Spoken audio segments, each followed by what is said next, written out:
You see, we've earned respect night after night, year after year, giving it everything we've got. The blood, the sweat, and the tears for this business because we love it. And we've earned it.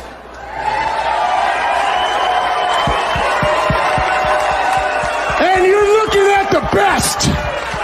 I get it, I re-up, I drop up, I go out and get it. Show them the vibe, but they still don't get it. Yeah. I sold them cash. Hi!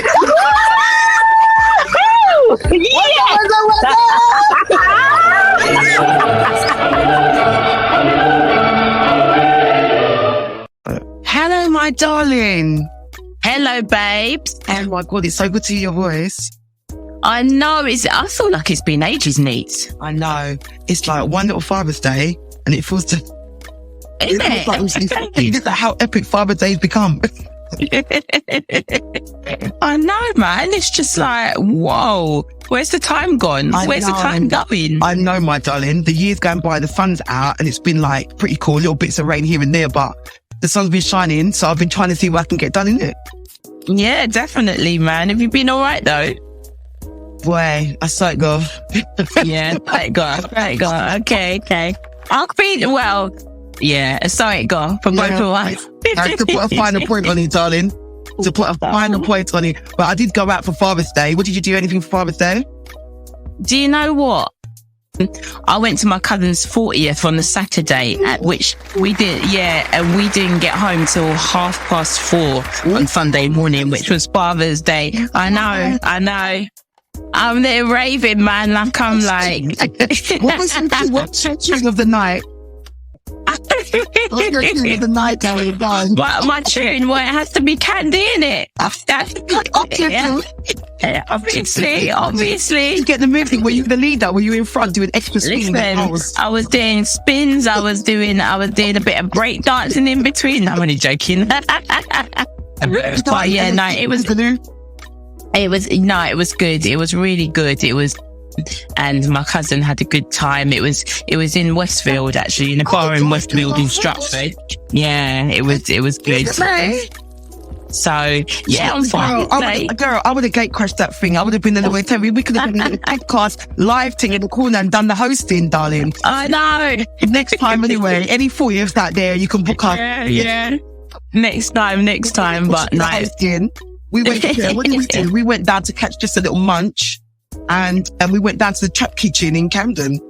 Oh, okay. I've never been there before. Yeah, I went to get Gully down in Camden.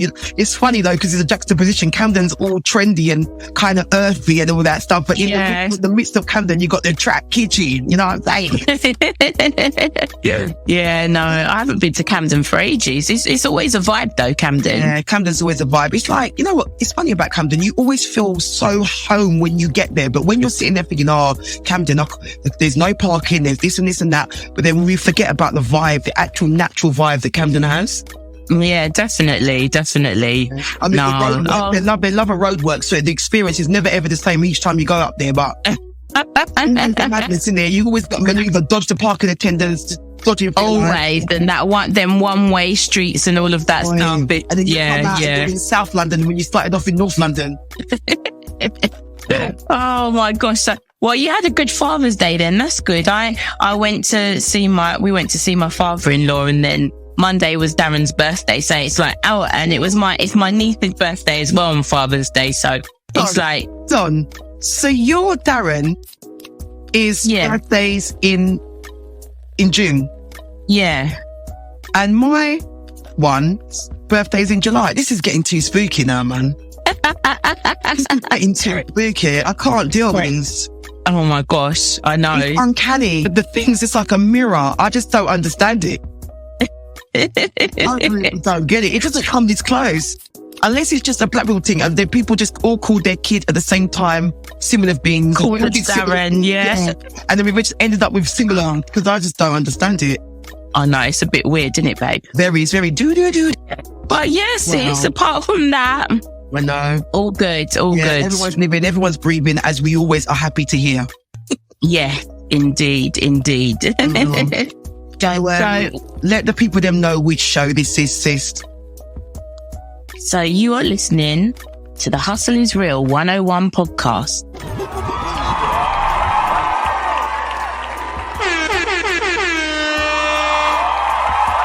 The song is bad, is it?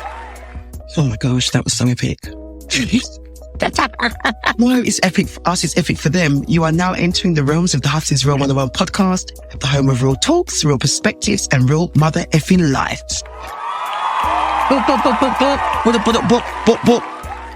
But is it a pod though? It's not a pod. It's a pod. They can call it that if they want to. They can call it that if they want to. But it's just two half-decent people having a half-decent conversation. Yeah, baby. And who are we, Neats? Who are we? Hello there. Some people lovingly refer to me as Neats, and I'm your resident buff babe in business. I'm Miss It's Always buff and always a babe and always in business. I love it, darling. Love it. And hi, babes. I'm Cam, entrepreneur, personal stylist, social media extraordinaire, and mummy of 4. Ooh, the gallantly hats. I love it. That's it. All the hats, mate. The hats, the bras, the knickers, everything. The pack, everything, and ting. The pans, the fried egg, the frying pan. Oh, I just said fried. I fancy a fried egg now. Do ya? Yeah, because I'm on a little bit of a, not like a diet, but I'm trying to shape up trying to get the last little pieces to give them what they need. I'm trying to water the garden, I'm trying to give the garden some love. I don't mean the lady garden, I mean the whole entire garden. I'm not trying to have one of them upgrades. Oh my gosh. Yeah. No, I'm not trying to have one of them upgrades. Need I say any more? I'm not trying to have a designer. What's it called, Dad? No. No, I'm not on that level yet. I'm not that, no.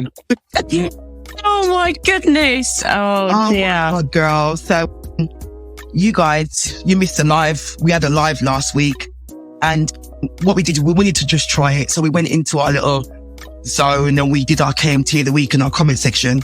It didn't all go amazingly. Those who got the little alert, it was like a test one really, and those who didn't. So we're probably going to sing that in the episode at the end. So whoever missed it. So really, this officially is episode 3. Unofficially is episode 3, but really in the podcast world is episode 2. So so we'll get to that. We'll get to that at the end and bring that in there. But for now, we are going to be chopping it up about some stuff that's been going around the social media algorithms. Mm-hmm. And it's been all about spending dough on designers, darling. I didn't even realise that people have that kind of dough to spend on designers. Hello. Even like recently, obviously I'm in the hair game, a lot more requests for the hair when I know there's so much affordable options out there. People are coming in looking for the luxury quality, and it may be because it's for a special occasion or whatever, or maybe just because we're back outside properly. But yeah, I feel like people are scraping together the dough to make sure that what they spend on makes an impact. I don't know whether that might be it. Because because have you noticed on Love Island, it's changed from the fast fashion to the eBay and the designers, and Maya Jama's rocking some she's been rocking some bits, and it's got all these pre-loved stuff, and then they're being sponsored by Flannels as well, which is a designer place. And we were talking about how come they flipped from I saw it first and all them little cheapy stuff, that, like I like to call it, to stuff that you would keep. Exactly, I know. Mate, I think they're trying to push this whole agenda of sustainability. And if you are going to spend a lot on a piece, then it will be, if it's a luxury high-end piece, it's going to be made to last. It will last you for years. So it's more of an investment, really. You know what? You made me think just now that what if in the bigger schemes of business, because I'm your resident buff gal in business, so I'm always from the business perspective, and I say busyness because I'm busying myself in the people's business all the time. And I recently watched something, because I'm going to speak about the business element after. We've spoken about Clout or Culture, the Sideman documentary with Sideman and Zizi Mills. and then what other people are about to say. It's weird how when someone's talking about something in one space, other people are talking about another side of it in another space at the same time. If that's the algorithms, then kudos to the algorithms when they actually put it together correctly and they show you the things that you need to see to piece together the story that you're trying to get to the bottom of in your own mind. But so they're saying that the luxury brands have been the sales of luxury brands have begun up and up and up since a certain year. But what happened in between all that is these Sheins and these Temus and stuff have come in and they're all owned by who? The people them over there, innit? So what would slow down the growth of the fast fashion that's been produced over in China and that? The rise of designer over in Europe. Think about it that way. What's going to keep the money? Because they said that Louis V Group is the first time in history that they've made the amount of money they've made. And we all look at it like, yes, my love. They've made a record amount of money. I don't know if it's gone into the billion, trillion, that kind of stratosphere, but for the first European designer brand to make that kind of money has only been recently. And that's the LVHM, whatever group who own the Hennessy and the Rare. I don't know if they're the ones who party behind Fenty, but you know that group, it's a group consortium that own those things. So they're gleaming right now. So we're sitting down there crying poverty. Meanwhile, they're making record sales. And it's for certain reasons. It's for a particular reason. The side that Sideman was talking about, clout or culture.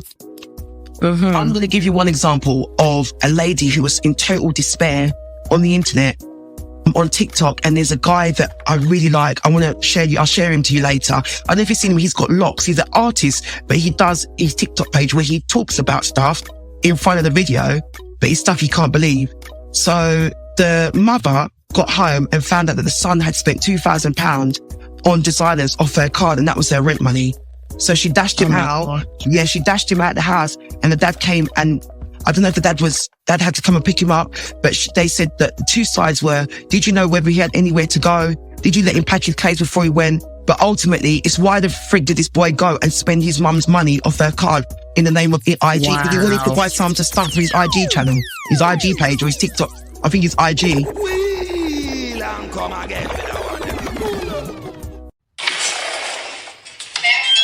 I am so irritated right now. My son sit up here and literally... I am so irritated right now. My son sit up here and literally took $2,000 off my fucking credit card. That's my rent money. That's everything. Every fucking thing.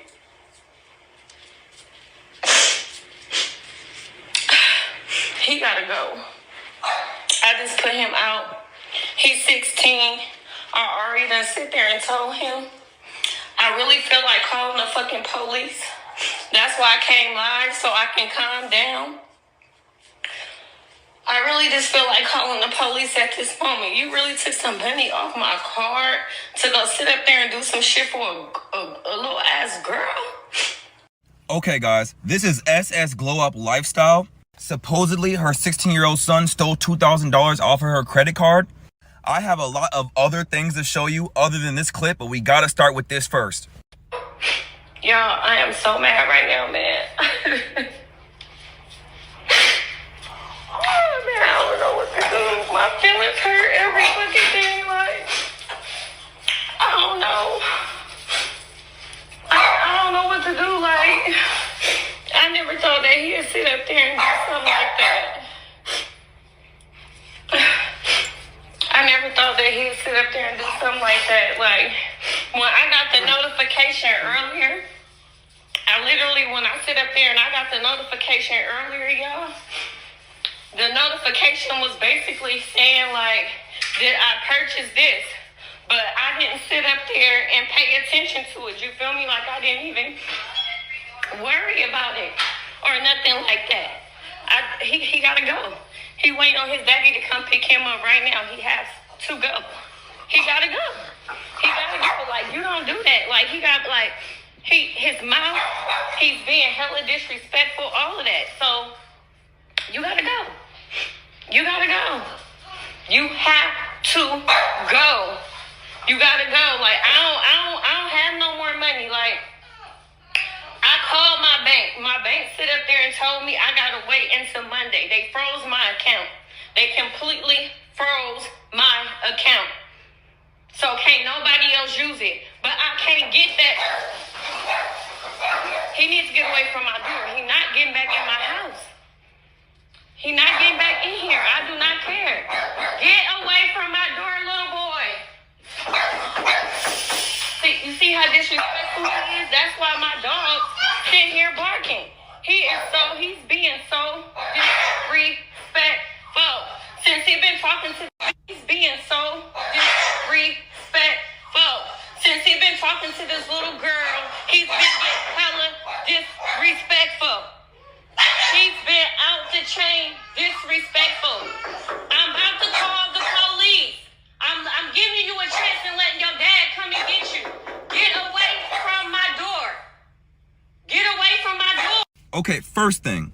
If this is true, I feel so sorry for the mom, because I do understand that sometimes you have a kid that's just out of control. Sometimes there's mental illness. There's so many factors, and I know how hard it is to be a mom and raise a kid, bro. So, or at least I don't understand as much as a mom do, but I'm aware, right? I'm empathetic of what it's like. Now, the first thing that I want to address, if a card made a purchase unauthorized, you typically should be able to go to your bank and let them know and dispute it, and it should be able to be fixed. Typically. She says she ignored it, but like, you even got a good week, even a week, bro. Like, and this is ordered from Shine or Shine, whatever. A lot of that stuff is from China, so it takes a long time for that order to process and be shipped. You typically have a lot of time, so you shouldn't have to worry that much. Also, how the fuck do you stack up $2,000 on one shopping cart from Shein? A lot of the stuff on here only costs $10 to $20. There might be like a $40, $50 dress somewhere, but think about that. That's easily like 40 to like 70 items. Wow. So that is the element where this clout or culture addicted to drip. That's the kind of dark side of it, where people's parents who are I'd say we're quite trendy parents, we might support them and say, oh, that's nice. You look nice in that. Mate, does that mean they think we're co-signing them, taking our debit card or credit card and going to smash it out? Why? Mine know better than to do that foolishness, you know. My friend, and live where? And live where? And eat where? They know better. Indeed. If $2,000 on designers, can you imagine? The mum didn't know what to do with herself. I've never seen a woman in such despair, apart from the ones I see who come home with their sons to smash up the house because they won't give them what they want. And it's the whole same kind of energy, like, you know that I'm on TikTok, you know that I've got an audience. That's not real life. That is something you're trying to build in the future, but that's not enough for you to go to these extremes. Listen, that ain't gonna stop the bank repossessing whatever, Exactly. or, you know what I mean, the landlord kicking you out because you ain't paid your rent, whatever. You ain't paid your rent, and your mum can't pay the rent. Now you lost your yard because you need to go and buy something to fix on IG that you ain't made the money from yet. That's ridiculous. So in a style or culture, it's like, I don't know whether or not there's things that people are doing, how much they're spending. And the joke is that the stuff that they're buying is the same stuff, if not worse quality made, with a 4 times higher price tag on. So the same way, I said to you that I'll going down shopping and me fasten myself and walk into the Versace shop and buy myself a dress because I wanted to be that gal. That dress now would probably cost about $2,800, $3,000. But that's not what I bought it for. But that back then, what I was putting on the counter was like nice money. Do you know what I mean? And for a young person to be doing that, we had that aspiration. I'd say when you saw Jay-Z in, what's it? Ain't no, not the one I've got. No one can. Yeah. He was wearing a Versace t-shirt, that Versace logo with the Medusa head that everybody loved. Now, everyone would kill themselves to get the hand. It's just a Ras t-shirt, but it just meant so much. So when he had that t-shirt, I don't know or not, we was already rocking bits, but it was that statement, and that statement meant so much. But was it enough for us to go and take out the whole mum's money's rent money to go and get the t-shirt? We would go and try and get it in any way possible. 2-3 jobs, shop this, shop that. You might even sell your favorite frigging something else to go and get what it is, or some people do their little bandoolies, but it wasn't so deep that we thought that we were going to die if we didn't have it. That's insane, babes. I mean, And it was aspirational, darling. Look at Jay-Z now. I don't know what people do in the background, but as far as a guy who came from a certain direction and then worked his way up to be more because he wanted to be, I relate to that. Yeah. I relate to the aspirational side of Jay-Z. So that t-shirt is what that t-shirt represented, was aspiration. They were on a yacht that they couldn't afford at the time. They was wearing stuff and they could just about afford at the time, and now they can really afford it. Yeah. But still, nah, man. I mean, for me personally, I think back in the days, I just drew the line in at like trainers or whatever. Yeah, I was a proper sneakerhead. I still am a sneakerhead. Yeah, so I think that's probably where I would splash my cash. But to say like go and buy like a $3,000 Armani, whatever, or I've never really been that girl. Do you know what I mean, babes? Probably because like I'm from a working class family and I've seen my parents bust their asses and whatever. So, you know what I mean? To pay bills and like, you know, give us a better life. I think, and they were always in my head as well. My parents were always talking to me about, you know, squandering money and this, that, and you should invest your money in, you know, in property or whatever. I always had that narrative. So to go and like take $3,000 or whatever it is and go and spend it on like something like a handbag, it was just never in my remit. I have got friends who did and whatever, but that $3,000 for me would go towards a deposit. Like I would be saving, like busting my ass to save for a deposit or something like that for a place. Because I think when I was younger, everything I wanted to do was aspirational. So me getting my driving license, working hard because I wanted to make sure that I could get the car. If they had like a basic Ford Fiesta, I want the one with a bit more bits on it. I want the one that does a little bit more. So it was always seeing how far my money could stretch. But the fun of the hunt was seeing if for a certain amount of money, I can get twice as much out of that dough and still get the same result that I set out to get. If I can go out there and come back with trainers and a top that look banging in that same dough that I had, then that's even more. Like, I went out there to go and get this, and look what I also found on my way, and I didn't break the bank. That was part of the addiction. You come out, you look good, but no one really knows how you finally got that look. It's not really known. It looks all good together, but it's the ones you go out there and buy head to toe madness. And I'm like, they said that the people, was it? No, that's it. I saw Dolce & Gabbana talking on the Kim Kardashian show. I'm just over there being nosy. I don't really want to know what I'm going with them. I'm just being nosy over there. So she did something for Dolce & Gabbana. She's got the show coming out for them, and they were sitting down, and Kim's, you know, that whole putting in your say about how you believe a look should look, but you're sitting down with people you respect a lot. And they said, they gave off a really good vibe. They said, Kim, the reason why we called you here is because you've got an eye for how you would like something to look. Where there's others who just see the trend, wear it. See the trend, wear it. That's not creative. That's not going to push the needle forward. That's why we go for the people who will sit down there. And that's why when my children were growing up, my children did grow up in a lot of designers. Maybe not the second one as much, but the first one, head to toe. And that's because at the time, there were beautiful bits that we could find for really good prices that made the kid look together. There was lots of birthday parties at that time. The bouncy castle places had opened up everywhere. It was a reason to be outside. So when you were coming outside, you wanted to make sure that your baby, your trophy, your thing that you're carrying with you, your proud bundle of joy, was looking so cute. There was JoJo bows. There was stuff that we probably wouldn't bother with now, that we was that ready to go and get, so that our kids would look so cute. And it was going to Bicester, going down there, seeing whether you can get, you know, Uggs on sale, grab up what you can grab. Instead of grabbing one, grab two for the price. You know what I mean? Everyone, you get an Ugg, rather than one Ugg. You know what I'm saying?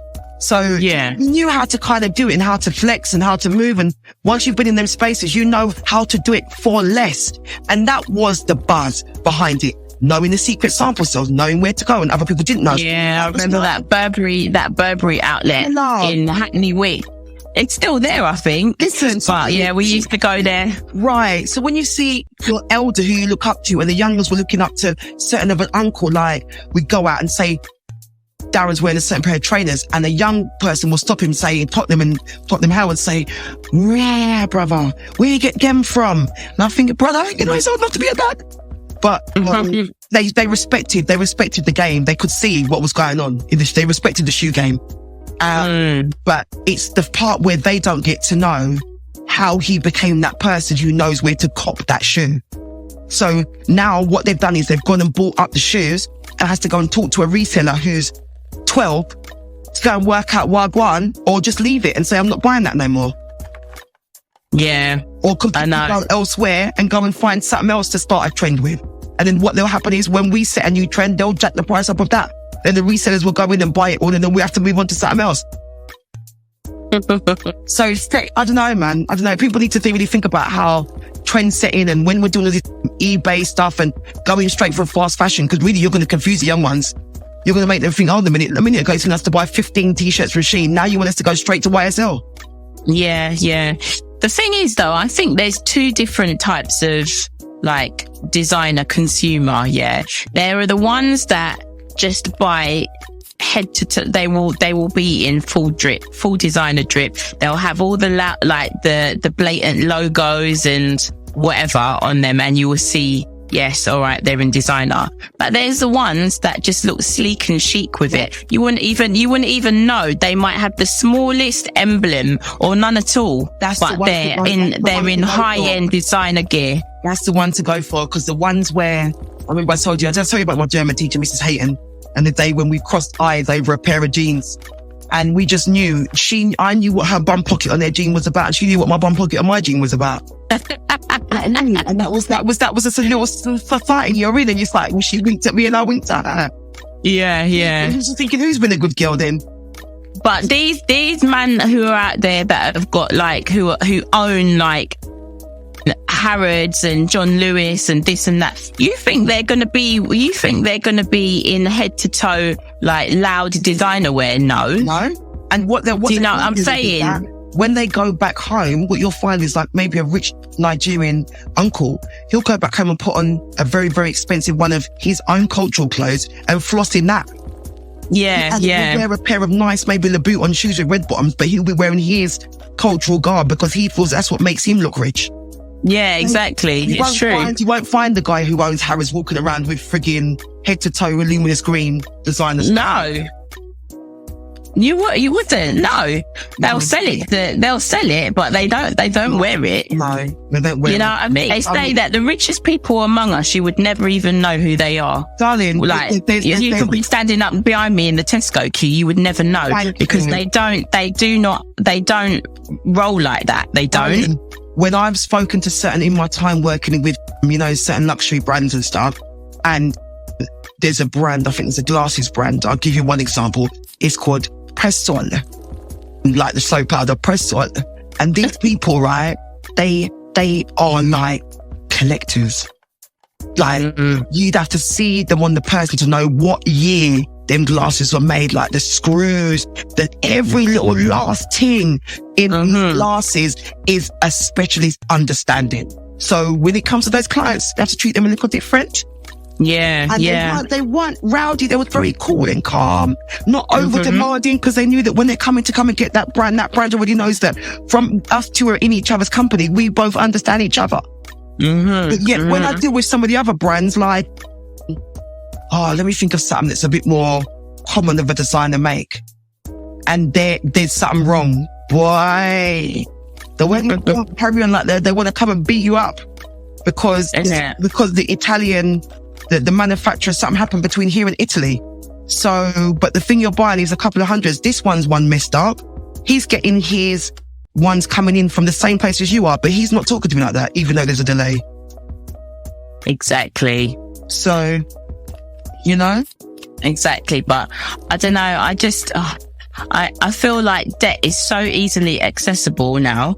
Like, like credit cards and loans and all of that. They're just shoving it in young people's faces, in everyone's faces. Buy now, pay later, innit? Buy now, pay later. Yeah, and it's just like, it's so easy. And then, before you know it, you've just lost how much money you've got. I mean, I know they say they're investment pieces and stuff, but really, like, it's just like, I don't know, because I know that they want you to have a piece of luxury. So the designer companies don't actually make money from the big expensive pieces. They make money from the sunglasses, the perfumes, the scarves, and us all having that little piece of luxury in our lives. Now, for me, when I can go into my wardrobe and take something out and show one of their fashion designer friends that this is what makes a Gucci, and this is what makes a Prada. Look at the stitching. Look at this. When I can show you the quality in that item, which is why I would never go into those, even if it's a sample set when the t-shirts have gone down to cheap. If it looks like a rag and bow that's inside any other like cheap shop, I might as well go and buy the nice jacket, the nice jeans, the bit that's going to last me, the statement piece, and then go and buy the t-shirt cheap. Yeah, I'm not going to go and buy that t-shirt, that piece of rag that when it goes in the machine, if something catches on it and the collar rips off, it's done. So I already clocked that there's a way to do it. But what they also said is that the money has shifted. The young lot who are all big social media stars, the ones who are actually social media stars, not the ones who are pretending, and the ones who have got tech money because they've thought of an idea in the right time, they are now rich. So they are the ones going out there going to buy stuff like luxury cars. So that there's people who would go and buy £170,000 car now has gone right down younger because they earned the money from tech. Yeah. So you got 50 Cent. He said, why you stopped buying designer clothes? I just happened to see that as well. He's saying that he saw how the things are made and he saw like, how can I go and buy something for grands and grands if it just was on the corner of the factory floor flung down like everything else? Exactly. This is the thing. All these clothes come from the same places, you know? No. They come from the same places. Like in China, you've got the factory made. And that end of the factory will make that, and the other end of the factory will make that.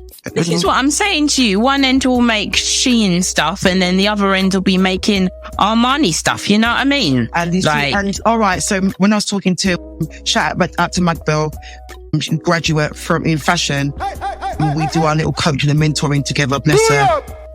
And she said that she told me one time she bought a zip for something, and the zip was it £40 or £20, £30 or something like that for the zip. So if you could actually show me the zip was 25, some of the material was 160, and then you're asking me for 3 bills, I'll happily give you that 3 bills. I'll happily give you that 4 bills because I know that the silk came from there and that came from there. I don't want you to go and treat that person, that field who went and picked the silk and whatever it is that brought it over less than their worth. So if that's what it costs to get that garment to me to look like that, then let me pay it. But if it just because of the name, I can't do that. Well, a lot of times it is just because of the name needs. These workers are so like poorly, they're mistreated. They're, you know, the working conditions. They've got young children working there and stuff like that in these really poor conditions. Babe, if we ever get together and we do something in the future and we go, you know, back home to where our people then come from, we bring something forth. We're always going to make sure that we look after the people then back home. That's one thing in my heart, that if we ever do, then I want to be on WhatsApp calls, freeway calling the lady who's sorting out the shibboleth. I want us to go out every couple of weeks and we have a kiki like we're having now. But I never want to know that somebody's picnic's going out there barefoot to come back with 50p for something that I'm wearing. Well, exactly. But that is the harsh reality of it. And, you know, a lot of these people as well, they just steal things. Like I saw a TikTok the other day about all these big luxury designers, how they've stolen African patterns from the indigenous tribes and stuff like that, and it's wound up on all their stuff, and people are paying grand for it, you know, in the Western world. It's giving mama say mama sa mama kusa. It's what it's giving. I'm telling you. Oh my God. So I don't, you know, the more and more I learn about all of the, you know, the whole, you know, stuff about designers and stuff, the less and less I've never really bought into it anyway, because I like being individual and like have my own style and stuff, you know. I don't really conform like that, but their practices and so on. I mean, a lot of greenwashing goes on. They say they don't do this and that, but you know they do. So but it's just a shame that the younger generations like are kind of getting into debt over designers and stuff, you know. And the thing is that they're not looking that whilst you're using your mom's card for £2,000 in the house, pay the rent, the reason why you're still living there is because the everything's gone up. So while you're doing that madness, where are you going to live? Are you going to stay in your mum's yard and fighting with her over her credit card? Or are you going to start saving some money so you can go and have your own space? Because it's not out there, it's not nice. Exactly. The 1 and 2 you see who are doing well on social media, that's them. That's 1 and 2. What about the rest of you? Because the hustle is real. It sure is. Telling you, that's the reality of it. Sorry to burst your bubble, but you're gonna have to go and do what we when our parents used to tell us about certain things, but we got it. We thought, oh, I don't want to hear this right now. I want to go out with my friends. But we knew what they were saying was right. Yeah. We knew that to get in that vehicle, to get them driving lessons, we're gonna have to do something. Exactly. I'm gonna give you for your birthday. I'm gonna give you your first 12 lessons because back then that was reasonable. Now it's just some next money. I'm gonna give you your first 6 lessons, but then after that, let's just start you off. After that, you're gonna have to work out yourself. Mm-hmm. So I sat there and I thought, how am I to get behind the wheel and to get a bit of freedom? I'm gonna have to meet them halfway somehow. Yep. And that's what it was. So don't let the internet fool you, and don't think that you don't, like, I feel like a lot of people out there, they get up in the morning and they look at the internet as to what to do. No, get up and look at your life and then try and work out what it is you want to do with it. Then go to the social media for reference. Don't do it the other way around, because you will wake up and go and get your mum's card and go and do that. Mm-hmm. And to all the parents, that's terrible. And to all the parents who are going through all this stuff, man, we feel for you, man. We feel for you. Yeah, that is just horrendous, you know. I think people purely because we want them to, we want good things for them. Because you must have the kids sometimes say something to you like, oh mum, you know that I've got this and the thing's so important to them, but they think that it's of the same level of importance to you. Yeah. And you can get the little bit of like ungratefulness and a little bit of stroppiness from them sometimes. Entitlement behaviour. Yep. Because they're not walking barefoot to go and get a bucket of water like we said. They're not. Exactly. They're not at all. Wow. Far from it. Turn the tap and you come out the tap. What I'm saying? That's it. I mean, you know, everyone's situation is different. Maybe a lot of these children who are getting into debt, maybe their parents can afford to bail them out or whatnot. I don't know. But I just think the culture, I just feel like it's, you know, it's not equipping people for real life. It's a fantasy. You know, when you're out there on your own and you're having to survive, you're having to hustle and whatnot. Life just isn't like that. We'd give them a big KMT if any parents are out there creating a monster knowingly. We're going to have to give you KMT because there's two sides to everything. And some parents do, like Floyd